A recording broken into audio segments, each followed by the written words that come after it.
This is Barry Zalma on insurance. I am an attorney who has retired from the practice of law and now spend my time as an insurance claims consultant and expert witness, an author, and producer of these videos. Today I'd like to talk about the origination and first statement of the covenant of good faith and fair dealing, which was stated in an opinion by Lord Mansfield in the British House of Lords in 1766, in a case called Carter versus Boehm. The case, first reported on 11 May 1766, provided that the reason for the rule obliges parties to disclose, to prevent fraud, and to encourage good faith. It is adapted to such facts as vary the nature of the contract, which one privately knows, and the other is ignorant of, and has no reason to suspect. Lord Mansfield was faced with a need to determine whether there was, under all the circumstances at a time the policy was underwritten, a fair representation, or a concealment, fraudulent if designed, or though not designed, varying materially the object of the policy and changing the risks understood to be run. And because of that need, there had to be an understanding of the existence of a covenant of good faith and fair dealing that devolves equally upon the insurer and the insured.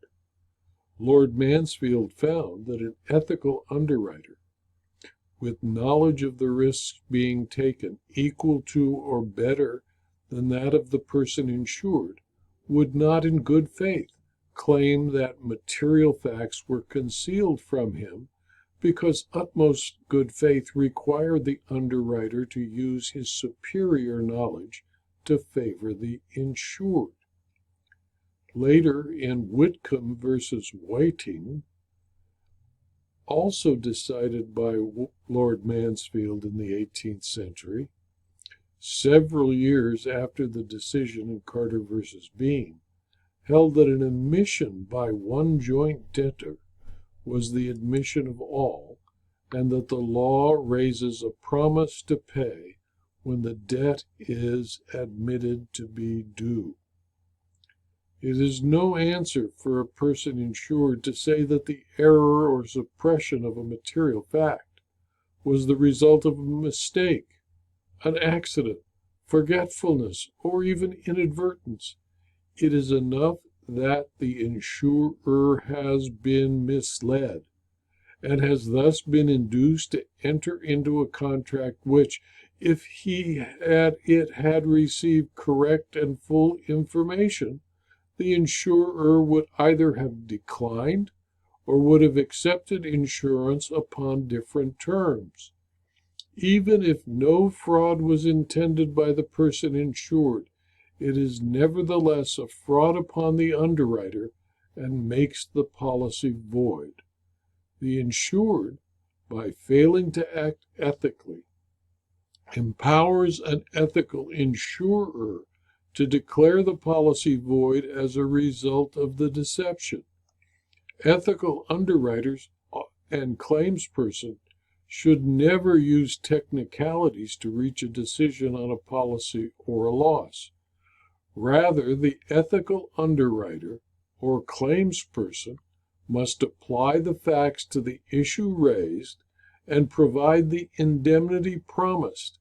Similarly, the insured must also clearly, fairly, and completely advise the underwriter of all of the facts known, or that he should know, that is material to the decision of the insurer to accept or reject the risk. In our time, the California Court of Appeal explained the situation as follows, quote, An insurance company is entitled to determine for itself what risks it will accept, and therefore to know all the facts relevant to the applicant's physical condition. It has the unquestioned right to select those whom it will insure, and the unquestioned right to rely upon him who would be insured for such information as it desires as a basis for its determination, to the end that a wise discrimination may be exercised in selecting its risks. This is a case called Robinson versus Occidental Life, a 1955 decision of the California Court of Appeal. An insurer can only exercise that wise discrimination in selecting its risks if it deals with an ethical insured who makes known to the insurer all of the facts relevant to the risk the applicant is asking the insurer to assume. Insurance is not a right. It is not something that you can merely ask for and will always obtain. It is a contract entered into by two honest and ethical parties, an ethical insured who gives all of the information necessary to his insurer so that the insurer can make a wise discrimination and decision on whether to insure or not insure the particular insured. Demonstrating high moral and ethical standards are vital to success in the insurance business. Insurers that have a clear vision based on ethical practices should be more successful over the long term than organizations whose personnel fail to act ethically.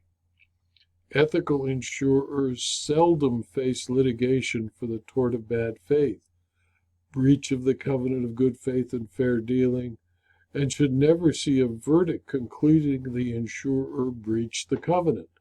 At most, if they dispute an obligation under a policy of insurance, the ethical insurer are compelled to pay the indemnity promised by the contract.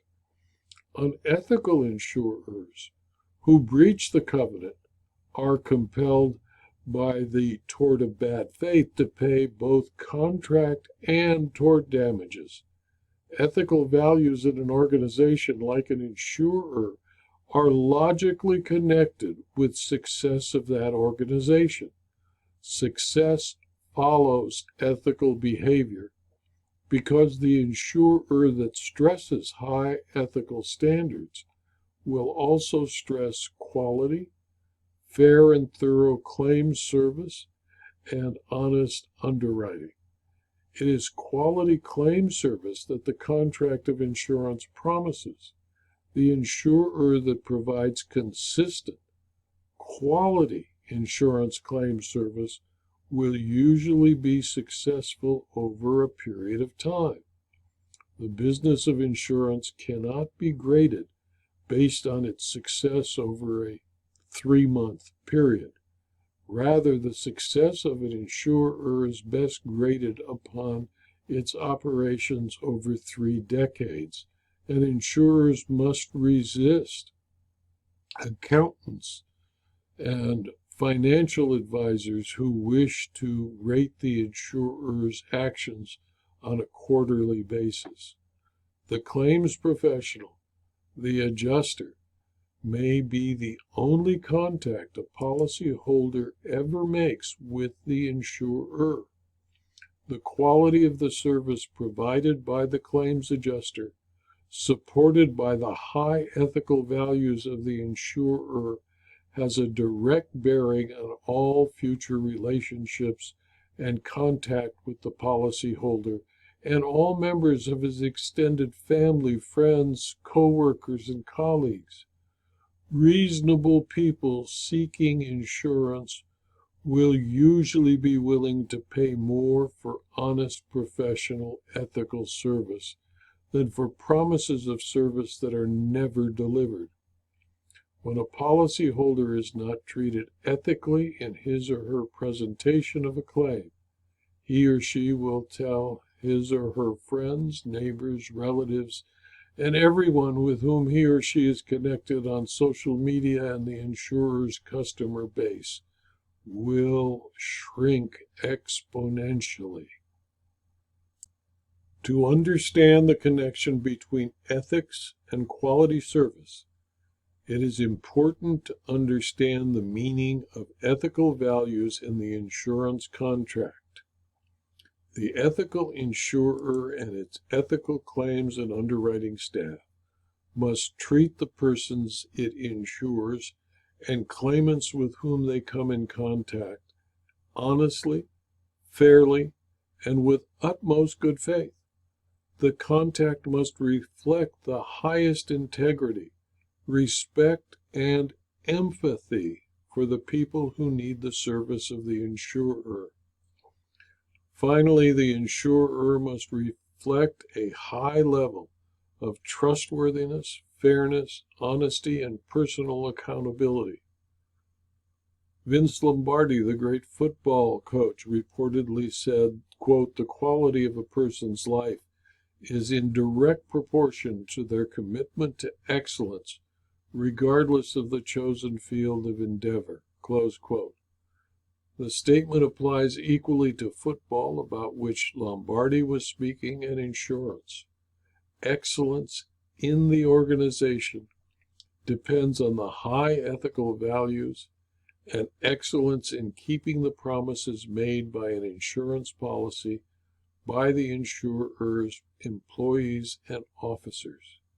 Without excellence in those involved in the business of insurance, without excellence in claims handling, and without excellence in underwriting coupled with ethical behavior and conduct, an insurer will almost certainly fail. The insurer that demands excellence in claims handling and underwriting within the confines of ethical conduct and values will invariably succeed. This video was adapted from my book, Ethics for the Insurance Professional, 2nd edition, which is available as both a Kindle book and a paperback from Amazon.com. If you found this video to be of use to you or of interest, please refer it to your colleagues. It's free. Please also subscribe to my YouTube channel, my Rumble channel, and to my blog so you can learn about future blog posts and future videos. Thank you for your attention.